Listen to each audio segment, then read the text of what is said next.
দাঁড়াও দাঁড়াও ইয়া মুহাম্মদ,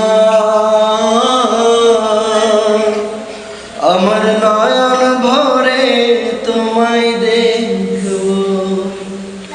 দিলের সাথে মেটায়া তোমায় দেখব, আমার নয়ন ভরে তোমায় দেখব। একটু দাঁড়াও দাঁড়াও ইয়া মুহাম্মদ, আমার নয়ন ভরে তোমায় দেখব।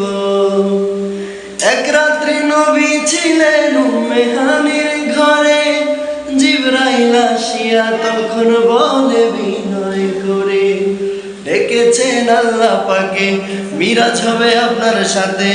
মিরাজে গেলেন নবী, আলাপন হলো সবই। বিদায় বেলা আল্লাহ তাআলা হলেন বেকারার, আমার আল্লাহ বলে দেখার ইশাদ মিটলো না আমার। আর বিদায় বেলা আল্লাহ তাআলা হলেন বেকারার, আমার আল্লাহ বলে দেখার ইশাদ মিটলো না আমার। ও তুমি আর কিছু সময় থাকো, আমার নয়ন ভরে তোমায় দেখবো। একটু দাঁড়াও, ও একটু দাঁড়াও দাঁড়াও।